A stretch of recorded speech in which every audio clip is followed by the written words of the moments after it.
कौमें ऐसे बर्बाद नहीं होती जब तक कि उसके नौजवान बर्बाद ना हो। ये आपके बच्चे नहीं, आपने बस बायोलॉजिकली इनको पैदा किया है, आपने बस इनको फी दे के किसी स्कूल के हवाले कर दिया है। सोच इनकी किसी और किताब है, मामलात इनकी किसी और किताब, दीन इनका कोई और है। थ्रू अंडरस्टैंडिंग दी सिस्टम्स, थ्रू अंडरस्टैंडिंग कि कौमें कैसे बढ़ती है, कैसे बिगड़ती है, कैसे उरूज पाती है, कैसे जवाल पाती है। किसी भी कौम का जो दारोमदार होता है, मैंने हमेशा कहा है, वो होता है उसकी यंगर जनरेशन्स पे, उसकी यूथ पे। जब तक इन यूथ का आला ख्याल नहीं होगा, इन जवानों को शाहीन की तरह ट्रेन नहीं किया जाएगा, उकाब की तरह इनको उड़ाना नहीं सिखाया जाएगा, तब तक ये कौमें कभी भी बुलंदी तक नहीं पहुंच सकती। जब एक कौम के फर्द अपने तखय्युल में डेप्थ रखते हो, जब एक कौम की यूथ अपने किरदार में रोशनी पाती हो, रोशनी रखती हो, जब एक कौम के नौजवान अपनी सोच में, फिक्र में, आईक्यू में, ईक्यू में लीप्स और बाउंड्स क्रॉस कर रहे हो, तब जाकर एक कौम उरूज पाती है, तब जाकर एक कौम रिवाइव होती है, तब जाकर एक कौम अलग अलग फैक्टर्स में इंसानियत को लीड करती है, इंस्पायर करती है, उनको सिखाती है जीने का ढंग। तब जाकर वो कौम अल्फा बन जाती है लोगों की, और उनका रंग और डंग लोग जो है ना वो कॉपी करना स्टार्ट कर देते हैं। बिकॉज एट सीक्रेट एकेडेमिया हम फ्यूचर को रीशेप करना चाहते हैं। हम अपने जवानों का आईक्यू और ईक्यू रेज करना चाहते हैं। हम उनको कल के लीडर्स बनाना चाहते हैं। We want them to be inspiration for the whole world. वो स्टेम में जाए, वो सोशल साइंसेज में जाए, वो थियोलॉजी में जाए, फिलॉसफी में जाए, किसी भी चीज में हो जाए, they should lead the world in that subject. They should understand how economies, finances work. They should understand the diplomacy and politics of the world. And they should start strategizing. They should start planning to change and to transform this paradigm into a better world. That's their job. That's what Allah subhanahu wa ta'ala has ordered us in the Quran. That's what Prophet sallallahu alaihi wasallam did.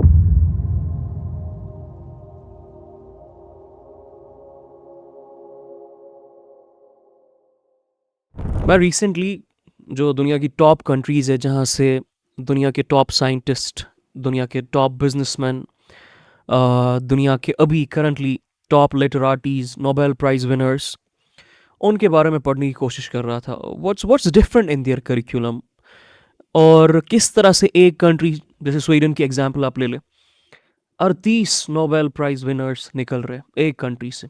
Israel आप ले रहे, हर गली से, हर zone से Nobel prize winner निकल रहा है।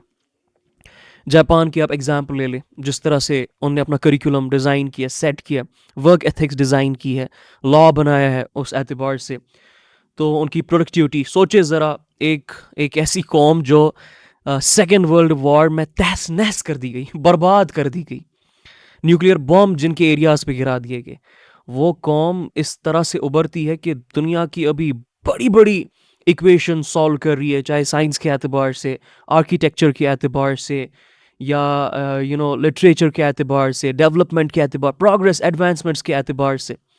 इसी तरह से चाइना आप देख लें, वो जिस तरह से अभी ग्लोबल मार्केट में आ रही है, ग्लोबल मामलात में आ रही है, ये बड़ी हैरान कुन एग्जाम्पल्स है उन लोगों के लिए जो लोग सोचते हैं, फिक्र रखते हैं, समझने की कोशिश करते हैं कि how is all this happening and how do the empires form. And कोई भी कौम, कोई भी आप मान के चले एम्पायर किस तरह से अपने अरूज पे आती है, कोई भी कम्युनिटी किस तरह अपने जवाल पे आती है। ये बड़ी इंपॉर्टेंट बातें हैं जिनका जवाब एक फिक्रमंद इंसान ढूंढने की कोशिश करता है। और मैं हैरान हुआ जान के ये कौमें अपना अच्छा खासा वक्त, अपना अच्छा खासा बजट, अपना अच्छा खासा एफर्ट किस पे देती है, जो यंगर जनरेशन्स होती है।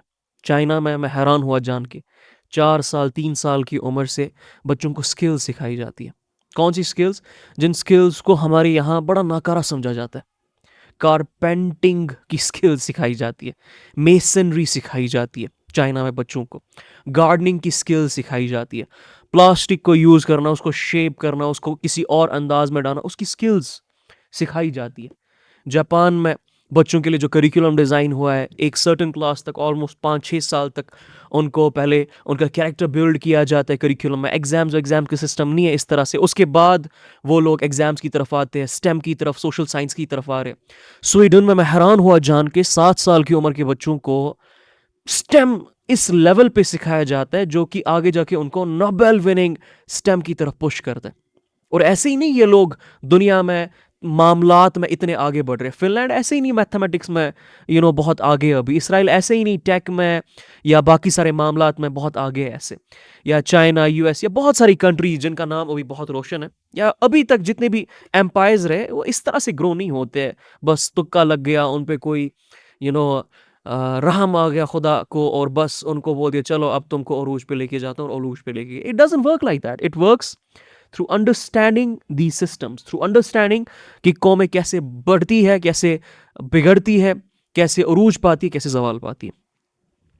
किसी भी कौम का जो दारोमदार होता है, मैंने हमेशा कहा है, वो होता है उसकी यंगर जनरेशन्स पे, उसकी यूथ पे। जब तक इन यूथ का आला ख्याल नहीं होगा, इन जवानों को शाहीन की तरह ट्रेन नहीं किया जाएगा, उकाब की तरह इनको उड़ाना नहीं सिखाया जाएगा, तब तक ये कौमें कभी भी बुलंदी तक नहीं पहुंच सकती। जब एक कौम के फर्द अपने तखय्युल में डेप्थ रखते हो, जब एक कौम की यूथ अपने किरदार में रोशनी पाती हो, रोशनी रखती हो, जब एक कौम के नौजवान अपनी सोच में, फिक्र में, आईक्यू में, ईक्यू में लीप्स और बाउंड्स क्रॉस कर रहे हो, तब जाकर एक कौम उरूज पाती है, तब जाकर एक कौम रिवाइव होती है, तब जाकर एक कौम अलग अलग फैक्टर्स में इंसानियत को लीड करती है, इंस्पायर करती है, उनको सिखाती है जीने का ढंग। तब जाकर वो कौम अल्फा बन जाती है लोगों की, और उनका रंग और डंग लोग जो है ना वो कॉपी करना स्टार्ट कर देते। और मैं recently, irony by the way, it's such an irony, मैं अपने कौम की, अपने जो हमारा यहाँ पर मामलात है उसके बारे में पढ़ने की कोशिश कर रहा था, डेटा जमा करने की कोशिश कर रहा था, trying to understand where do we stand right now. हमारा जो यूथ है, हमारे जो जवान है, इनके जो इंस्टीट्यूशंस है, इनके जो स्कूल्स है, यूनिवर्सिटीज़ है, कॉलेज है, ट्यूशन सेंटर्स है, इन्फ्लुएंस के सर्कल्स है, क्या इनको मालूम भी है इन चीज़ों के बारे में? और ये किन प्रॉब्लम्स के साथ अभी जूझ रहे, कौन सी प्रॉब्लम्स ये सॉल्व करने की कोशिश कर रहे हैं? मैं हैरान हुआ जान के, रीसेंट रिपोर्ट थी कि 13 लाख जवान, सिर्फ और सिर्फ कश्मीर की मैं बात कर रहा हूँ अभी, जम्मू को मैं अभी टच नहीं कर रहा हूँ, मैं सिर्फ एक सूबे की यहाँ पर बात कर रहा हूँ, एक कश्मीर वाले एरिया जोन की बात कर रहा हूँ, कि सिर्फ 13 लाख लोग इस सिंगल जोन में ड्रग एडिक्ट्स हैं। आप हैरान हो जाओगे जान के, इंडिया की कुछ ऑर्गेनाइजेशन जो सर्वे करती है, एक है UDAYA उड़ाया, और इसी तरह से कुछ और है, उनके डेटाज आते हैं स्टैटिस्टिका पे, तो आप देख सकते हो। मैं हैरान हुआ जान के, 11 साल से लेके 18 साल तक की उम्र में 47 to 49% of the youth are involved or exposed to pornography। यानी आधा यूथ, आधे जवान इस कौम के जो 11 से 19 साल की उम्र के, they're exposed to pornography. Crime rates के बारे में बाय द वे पढ़ रहा था, तो पता चला कि क्राइम रेट्स जहां पर जुवेनाइल्स में आज से कुछ साल पहले कुछ 11,000 12,000 थी, वही एक साल में अब 40,000 से भी ज्यादा रिपोर्ट्स पाए जाते। मैं हैरान हुआ जान के कि हमारी कौम जो हुजूर अलैहि सलाम से निस्बत रखती है बाय द वे, और कुरान से निस्बत रखती है, कुरान के साथ कहती है कि हमारे पास अल्लाह की किताब है, हमारे पास सबसे बेहतरीन अखलाक वाले नबी है सल्लल्लाहु अलैहि वसल्लम, सबसे बेहतरीन सिविलाइजेशन हमारी है, उसमें अब माँ का रेप होना बच्चे के तहत, या बच्ची का बाप रेप करना आम सी बात बन गई है, बहुत आम सी बात बन गई है। मैं हैरान हुआ जान के कि बच्चे मैसेज कर रहे, बच्चियां इनफैक्ट मैसेज कर रही है टीन एज में, 13 14 15 16 साल की बच्चियां, and they are saying sir हमारे क्लासमेट्स हमारा एआई वीडियो जनरेट करके, सेक्सुअल एआई वीडियो जनरेट करके हमें ब्लैकमेल कर रहे, and we are in depression, we are in anxiety, हम क्या करें? हमारे फोटो सर्कुलेट हो रहे, हम मतलब जो टॉक ऑफ द यूथ है, आप जाए जरा बाजारों में, आप जाए जरा ट्यूशन सेंटर्स के बाहर, आप एंटर हो जाए इनके पर्सनल जो इनके व्हाट्सएप ग्रुप्स बने, आपको पता चलेगा कि वहां पर टॉक ऑफ द टाउन क्या, वहां पर टेबल टॉक क्या, किस किस्म की गलीज, जानवरपन और शहवाद से भरी पड़ी और तबाहकुन बातें हो रही है। So I was trying to draw the parallels between the great nations and between our youth, the youth of this land, as well as the Muslim youth throughout the globe. मैं ये तो नहीं कह रहा हूँ कि ये जो कौमें हैं जो उरूज पे पहुंच रही है कोई परफेक्ट कौमें हैं, इनके भी स्कैंडल्स हमारे सामने हैं, इनकी भी तबाहकारियां हमारे सामने, लेकिन हैरान कुन बात यह है कि ये कौमें किसी ना किसी से फिर में आगे। चाइना का 100 ईयर पॉलिसी आप देख लें, उनने क्या वो रखी थी, 100 साल की पॉलिसी। यूएस का आप पावर और डिप्लोमेसी और बाकी सारे एतबार से पढ़ ले, आप स्कैंडिनेवियन कंट्रीज का नॉलेज सेट्स के एतबार से आप पढ़ ले, जापान का टेक्नोलॉजी के एतबार से, क्रिएटिविटी के एतबार से आप पढ़ ले, इसी तरह इसराइल का आप टेक के एतबार से, आप उनको ग्लोबल सिस्टम्स को कैसे कंट्रोल किया जाता है उनके एतबार से पढ़ ले। ये कौमें पूरी दुनिया में अलग अलग स्फीयर्स में छाई हुई है। किसी एक स्फीयर में आप कह सकते हो ऐसे है वैसे है फला मामले, लेकिन ऐसा नहीं है कि इनका ओवरऑल जवाल चल रहा है इन कौमों का। ये किसी ना किसी स्फीयर में उरूज पे है। और हैरान करने वाली बात यह है कि हम में से जो हमारी कौमें हैं, जो मुसलमान है ओवरऑल, आप मान के चले पूरी दुनिया में, वो किसी भी स्फीयर में आगे नहीं है। हर स्फीयर में वो पीछे। ये बहुत हैरान कुन बात है और बहुत अजीब बात है। वजह क्या है? वजह है उन नौजवानों को ट्रेन ही नहीं करना उनको लीडरशिप के लिए, उनको दुनिया के मामलात के लिए, दुनिया के इश्यूज के लिए, कायनात के आने वाले हंड्रेड्स ऑफ ईयर्स के लिए तैयार ही नहीं करना, और उन मामलात के लिए जो फेस करने वाले, उनकी साइकोलॉजिकल अपब्रिंगिंग, उनकी स्पिरिचुअल अपब्रिंगिंग, उनकी मॉरल अपब्रिंगिंग, इंटेलेक्चुअल अपब्रिंगिंग, कोई सोचता भी नहीं है इस चीज के बारे में।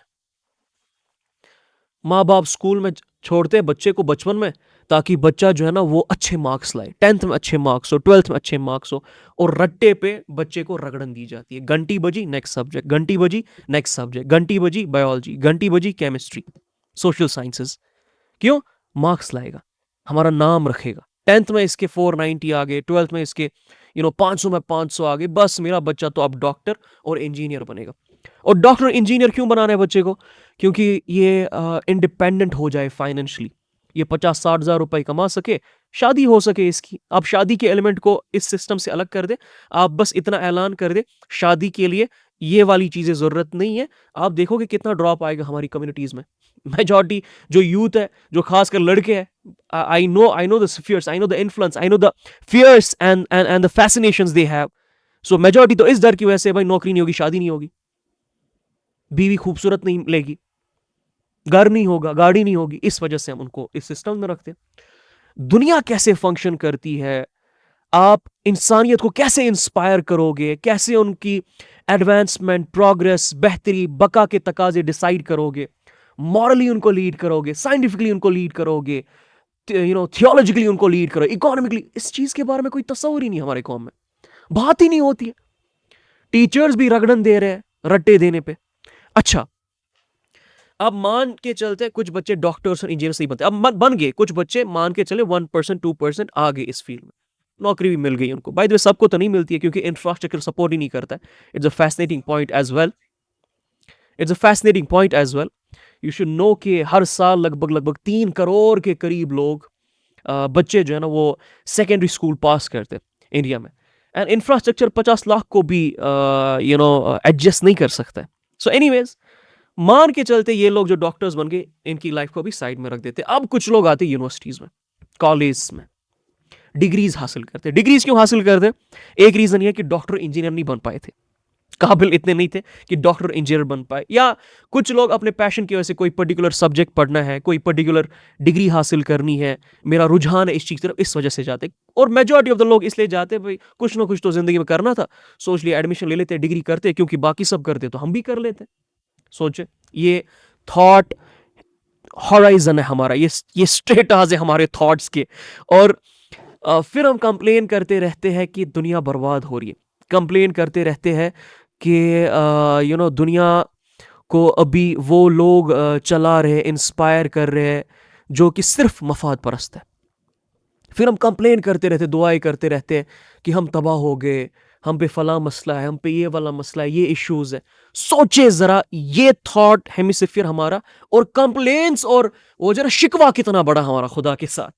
फरिश्ते देख रहे होंगे हमें, वो बोलते होंगे भाई नालायकी की हमने थ्रू आउट द सिविलाइजेशन किसमें देखी है, ये नालायकी तो किसी और ही लेवल की है, ये अलग ही लेवल की नालायकी, और उस नालायकी में जो तकब्बुर पाया इन लोगों ने वो भी किसी और लेवल का है। आजिज़ी में भी तकब्बुर जो इन लोगों ने पाया है वो भी शायद कहीं किसी और कौम में नहीं देखा होगा फरिश्तों ने, वो भी हंस रहे होंगे कि ये किस गजब किस्म के कितने कम ज़र्फ आईक्यू लेवल की कौमें हैं, लोग हैं इनफैक्ट। एनीवेज, अब जब ये आते हैं डिग्रीज करने के लिए, इनको अब पता चलता है अच्छा डॉक्टर और इंजीनियर के बगैर तो कोई और अपॉर्चुनिटीज भी है, सिविल सर्विसेज की अपॉर्चुनिटीज है हमारे पास, प्रोफेसर बनने की अपॉर्चुनिटी है हमारे पास, assistant professor and all, SSB के या बाकी सारे बोर्ड्स या स्टेट्स के एग्जाम पास करके कुछ गवर्नमेंट पोस्ट की कैपेबिलिटीज है हमारे पास।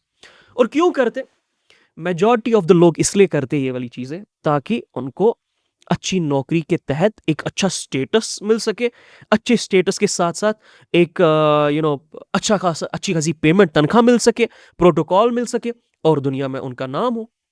उनकी दुनिया में भी नहीं होते बाय द वे, उनका इतना ख्याल तो नहीं होता है, बट ये ज़रूर होता है कि हमारे यहाँ हमारे गांव में, कस्बे में, मोहल्ले में, रिश्तेदारों में हमारा नाम हो, हमें कोई नालायक ना कहे।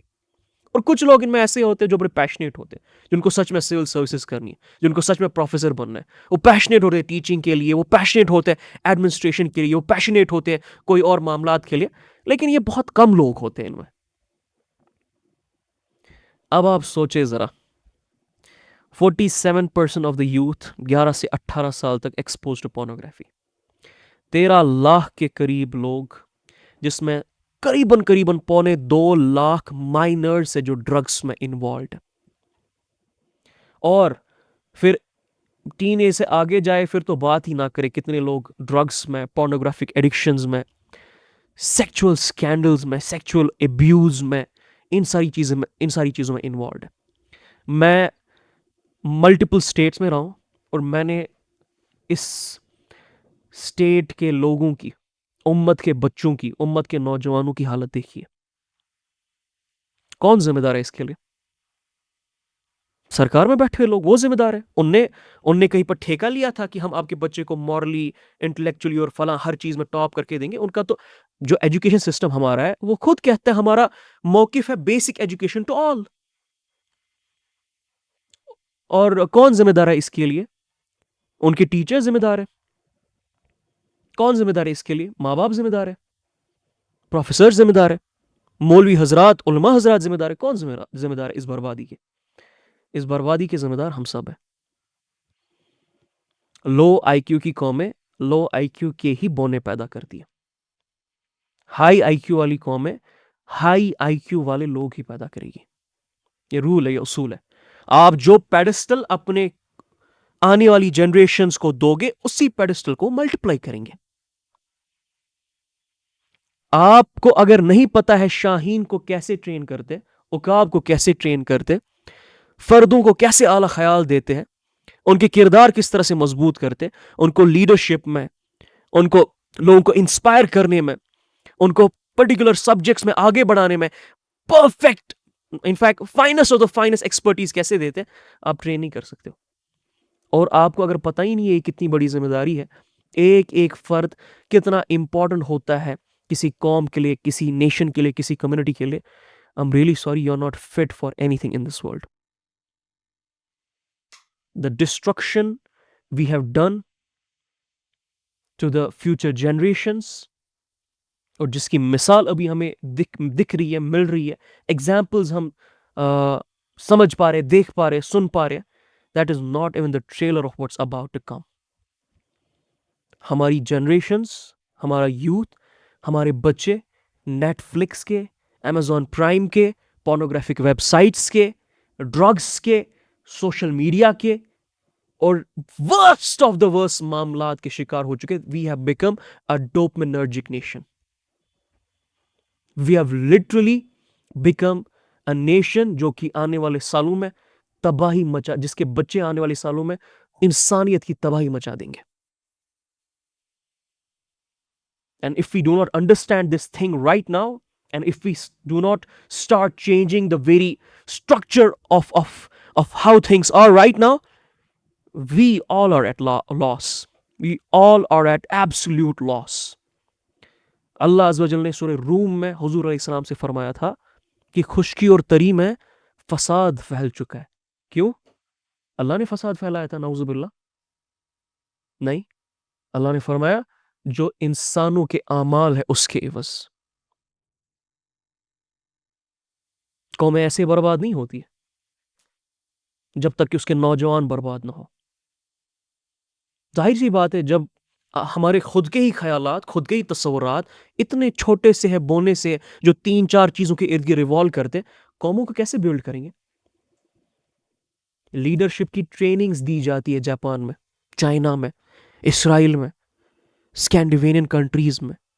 यहाँ पर भी अब इंट्रोड्यूस हो रही है अलग-अलग टाइप्स के leadership models, transformative leadership model, servant leadership model, इसी तरह अलग-अलग किस्म की चीज़ें जिसके थ्रू ज़हन को वसी किया जा सकता है, क्रिटिकल थिंकिंग, इमोशनल इंटेलिजेंस, इन सब मामलात को इंट्रोड्यूस किया जाता है उन कंट्रीज़ में, बच्चों पे को इस पे बिल्ड किया जाता है। और देखें ज़रा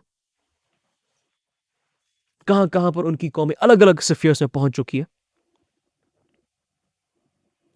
So this is a very important message to all the people out there who understand these things and who want to do something in order to change the way we are behaving and to change the way we are thinking, our youth are thinking, क्योंकि इन पे दारोमदार है कौमों का। ये बेहतर नहीं तो कुछ बेहतर नहीं हो सकता। आपने अपनी जिंदगी तो बर्बाद कर दी है लोगों ने, अब कम से कम आगे वाली जनरेशन को तो बचा ले। इनके आईक्यूज, इनके ईक्यूज तो रेज करें ना, इनका कैरेक्टर तो आला करें ना, उसके बगैर तो नहीं चलने वाला है। Otherwise Netflix, Amazon prime, YouTube, Insta, Facebook, pornography, drugs, movies, dramas के शिकार हो जाएंगे। फिर ये आपके बच्चे नहीं, आपने बस बायोलॉजिकली इनको पैदा किया है, आपने बस इनको फी दे के किसी स्कूल के हवाले कर दिया है।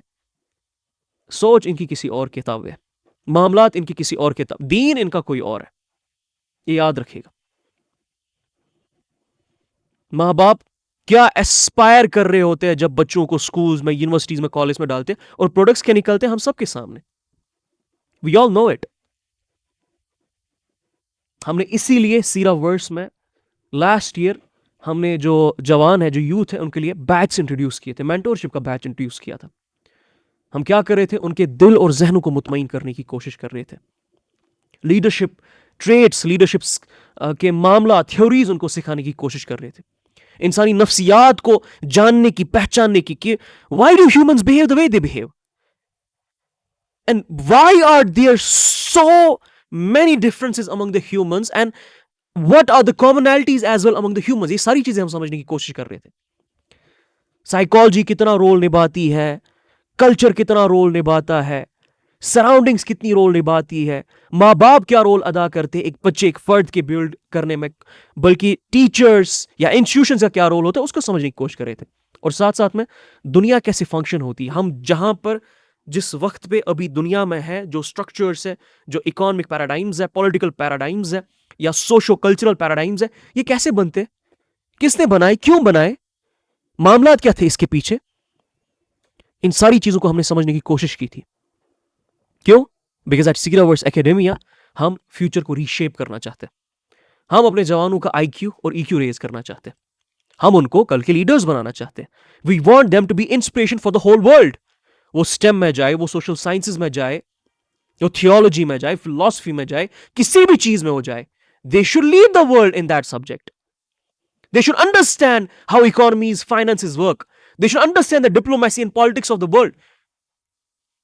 And they should start strategizing. They should start planning to change and to transform this paradigm into a better world. That's their job.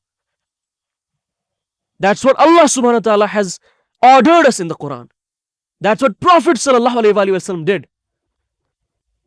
मेरा बच्चा अगर आने वाले 50 साल में अपने आप को, या 20-30 साल के मामलात में अपने आप को सबसे बेहतरीन करके नहीं दिखा रहा है, नॉलेज सेट्स नहीं ले रहा है उसके लिए स्किल सेट्स नहीं ले रहा है, एट्रीब्यूट्स नहीं डेवलप कर रहा है, वो उन प्रॉब्लम्स को आइडेंटिफाई नहीं कर रहा है, फिर लोगों को साथ में जोड़ के उन प्रॉब्लम्स को सॉल्व कराने की कोशिश नहीं कर रहा है, या जिस भी सब्जेक्ट में हो जाता है उसमें आला से आला लेवल पे जाने की और फिर इंसानों को इंस्पायर करने की कोशिश नहीं करता, I have failed as a parent.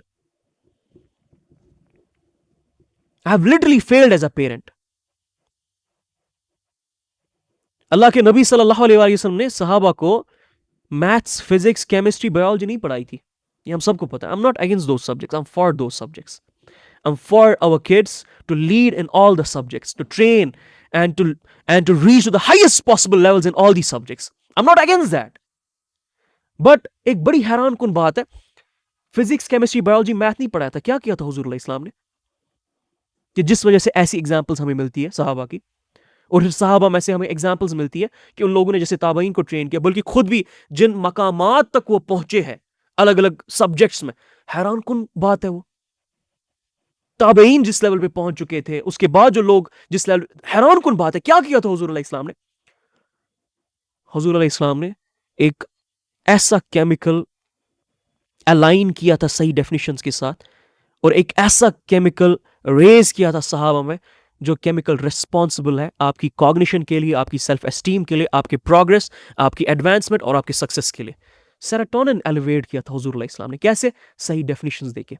कैसे? उनकी नफ्सियात के मामलात को एक्सप्लेन करके, समझा के। कैसे? उनका किरदार आला से आला बना के। इतनी इतनी इंपॉर्टेंस होती है सही डेफिनेशंस की एक कौम को। इतनी इंपॉर्टेंस होती है सही तर्ज अमल की, सही डर के, सही ख्वाहिशात की एक कौम के लिए। और हमारी ख्वाहिशात, हमारे डर, हमारी बर्बादियां आप देखें जरा किस नीच किस्म की है।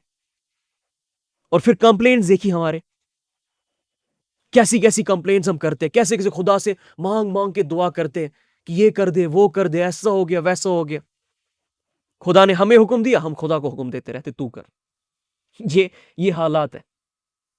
सो एनीवेज, हम सीरावर्स एकेडमी में, इसके साथ मैं अनाउंस भी कर दूं, हम सीरावर्स एकेडमिया में अभी 2 नए बैच लेके आ रहे हैं हमारे जवानों के लिए, यूथ के लिए, ताकि उनकी साइकोलॉजी, उनके हार्ट और माइंड को हम इन्फ्लुएंस कर सके, उनको लीडरशिप थ्योरीज और ट्रेड्स बता सके, स्किल्स समझा सके, और उनको दुनिया का जो स्ट्रक्चर है, ग्लोबल जियोपॉलिटिक्स है, इकोनॉमीज़ है, सोशो कल्चरल स्टेटस है, वो समझा सके, इंसानी नफ्सियात बता सके, कौमों का जवाल और उरूज समझा सके। इसके लिए हमने नए 2 बैच लॉन्च किए। मेंटोरशिप का बैच 3 लॉन्च हो रहा है, जो हमने खासकर जो मिड 20s में अभी लोग हैं, या जो मिड 20s को क्रॉस कर चुके हैं, अर्ली 30s, लेट 30s में है, इवन 40s में भी जो है, उनके लिए रखा है, जहां पर हम इमोशनल इंटेलिजेंस को, यानी इंसानी नफ्सियात के इस एतबार को, ग्लोबल जियोपॉलिटिक्स को और लीडरशिप थ्योरीज को लेके आ रहे हैं, to make them understand the way they function as well as the world functions.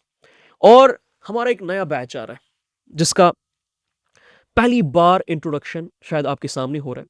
वो बैच है यूथ ट्रेनिंग नेक्सस का बैच अल्फा। ये खासकर हमने टीनेजर्स के लिए डिजाइन किया, ताकि पहले से ही इनके अर्ली स्फीयर्स ऑफ लाइफ से, जहां पर ये बहुत वल्नरेबल भी होते हैं और एट द सेम टाइम बहुत ज्यादा पॉसिबिलिटी होती है इनको सही डेफिनेशन, सही मामलात के थ्रू एलिवेट करने की, वहां पर हम इनकी ट्रेनिंग कर सके। और इस्लामिक साइकोलॉजी इस बैच में हमने रखी है, क्रिटिकल थिंकिंग इस बैच में हमने रखी है, सीरत नबी सल्लल्लाहु अलैहि वसल्लम इस बैच में हमने रखी है, ईमानियात की कुछ तकाजे हमने इस बैच में रखे हैं, और फिलॉसफी के कुछ तकाजे हमने इस बैच में रखे। साथ साथ में दुनिया किस तरह से फंक्शन करती है from the lower levels to the top most levels, उसका क्रैश टाइप का मॉड्यूल, हमने क्रैश कोर्स टाइप का मॉड्यूल इसमें इंट्रोड्यूस किया है। और मकसद क्या? हमारा मकसद है आने वाली जनरेशन्स को इंस्पायर करना, मकसद है आने वाली जनरेशन्स को कॉम्पिटेंस देना, आने वाली जनरेशन्स का IQ और EQ रेज करना, आने वाली जनरेशन्स का ख्याल अलग करना, ये जो बर्बादियां चल रही है, जो तबाहियां चल रही है, इनको ख़त्म करना। मकसद है इनको ताकत देना।